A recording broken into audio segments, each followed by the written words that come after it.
Hey, what's going on, everyone? My name is Matt Jarbo. This is Three Buck Theater, here with an interesting revelation for you. So Sigourney Weaver's been talking a bit about her work on Avatar 2 and 3.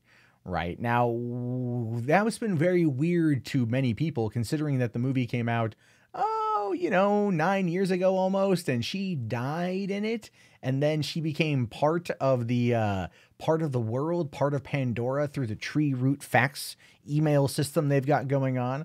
But now she's back. She's back in Avatar 3 or 2, 3, 4, and 5, apparently. And they've already shot 2 and 3 back to back. So now they're taking a break, finishing up 2 and 3, and they're going to be working on 4 and 5 here pretty soon. But she gave a little bit of information in regards to what to expect from this particular movie, especially in regards to some of the locations. Now, check this out. It says here, in regards to her character, no, it's a continuous character. We just finished shooting 2 and 3. We shot it in LA, and James has announced publicly that there's a lot of underwater work. So we learned how to free dive, and we did many scenes underwater, which was challenging and cool. And she finishes up here by saying, I think that because the water becomes another world, the scripts are amazing. And in the first one, which I love, I think he hadn't set up a lot of things. In this one, he gets to tell a very personal story. They're amazing. There's a message not to sacrifice everything for greed and conquest. It will take all 4 movies to really make that message loud and clear for the whole world. And she also confirmed that her character in these films has no real relationship to her human character in the first films. She adds that the sequels play out as a kind of one story. They're all independent. It works without 4 and 5, but it really is a big saga.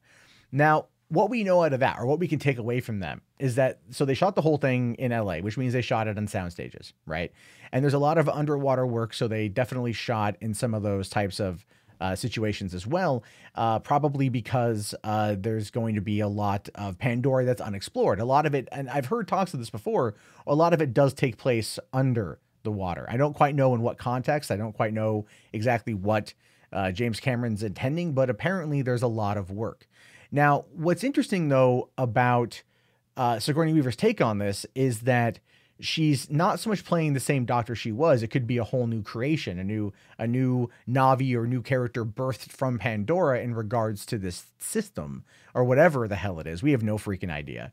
But what I like here, though, is that she's really trying to set up the concept of what Avatar is. She's setting up the idea of what Pandora is about, right? Like the next 4 films, because I think a lot of people, when they saw Avatar back in 2009, after they were completely blown away by the visuals, I saw it twice in 3D IMAX in a week, and I'm totally cool with that. My dad saw it 4 times in 3D IMAX. Like, he loved the movie, but then you watch it on home video and it just doesn't hold up. It really doesn't. It's a theatrical movie going experience, and one that the story is bland, and it's unobtainium, and the Na'vi and Pandora and stuff, and it feels like you're watching Ferngully, Dances with Wolves, and Pocahontas all rolled into one. It's a very simple tale, and it feels like more of a tech demo than anything else. But James Cameron, regardless of how you view the story, brought the visuals that 9 years later still have not been matched yet, right? Have not been fully matched yet. And so whatever he's got coming down the pipeline next is going to be insane, which is why he's taking his time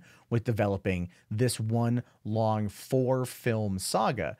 So I like here that she says that he gets to tell this very personal story, and that there's a message not to sacrifice everything for greed and conquest. So what exactly would that mean? Now, we could look at the parallels between this idea and the original Pandora, which was the human company goes to this planet for greed and conquest. They want unobtainium to mine it and send it back. They deal with the Na'vi. They're taking over their land, that sort of thing. But then in the end of the movie, the Na'vi basically run the humans off.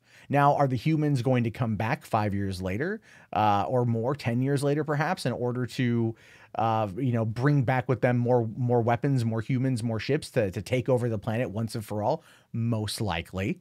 All right, that's most likely what's going to happen, which is going to probably end up forcing the Na'vi to go underwater, right? Which is probably why a lot of it's going to be underwater. Again, I'm speculating, I'm theorizing what's going to be in Avatar 2 and 3 and 4 and 5. And then, of course, Jake Sully, they're going to have to fight their way back out and everything else to also take over the planet to free the people, so to speak, once and for all. And the fact that Stephen Lang is once again playing the villain, and Sigourney Weaver is playing a character that is similar. And she confirmed that her character has no real relationship to her human character in the first film.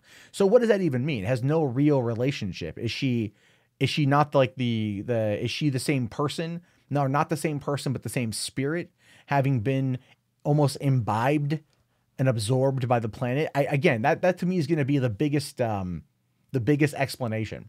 Right, the biggest suspension of belief is going to have to take place, or disbelief is going to have to take place during those scenes. Like when they reintroduce her, it's going to be like, kind of like Barbossa at the end of Pirates of the Caribbean 2. Like he comes down the stairs and you're just all like, "Motherfucker, I saw you die. How are you back?" And then of course Jack Sparrow was killed. They bring him back, so they can do these kind of things. And by the time this movie comes out, it will officially be a Disney film. So they could easily explain away the dead. But that being said, it does feel like what Sigourney Weaver is describing here is a very personal journey for James Cameron. This is a story I think he's always wanted to tell, why he's taking his time with it, why it is going to be ultimately his magnum opus, shooting 2 and 3 back to back, and then shooting 3 and 4 back to back, or 4 and 5 back to back.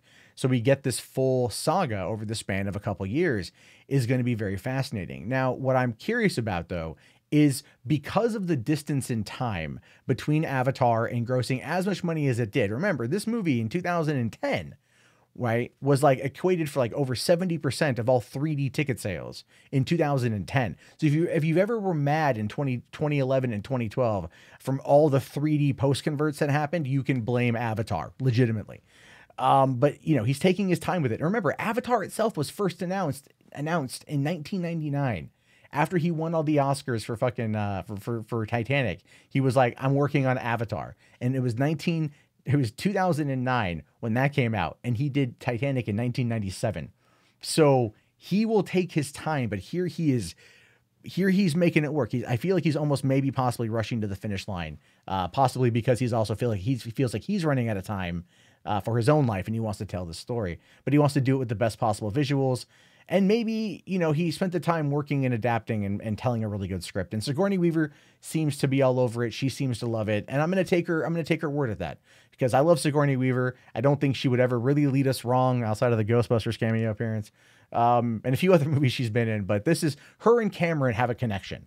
And I think that, she, out of anyone in Hollywood, would probably be a very good representative of what he is attempting to do. So definitely keep an eye on her for what she's up to. And we'll have to wait and see what happens with Avatar 2 and 3 when it launches December 18th, 2020. 2 more years to go. Just until Avatar 2. 2 more years to go, and then it's going to be 4 years of Avatar. So I'll be in my 40s when that movie comes out, when by the time it's all said and done. And I was in my mid-20s when Avatar dropped. Wow, that's the thing. Anyway, leave your thoughts below. If you made it this far, type Avatar in the chat so I know you guys got there. Post your comments. I want to hear them. Thumbs up the video, subscribe, and check my Coffin for more content. For me, my name's, of course, Matt Jarbo. This has been 3 Buck Theater. Have yourself a great day, guys, and peace out.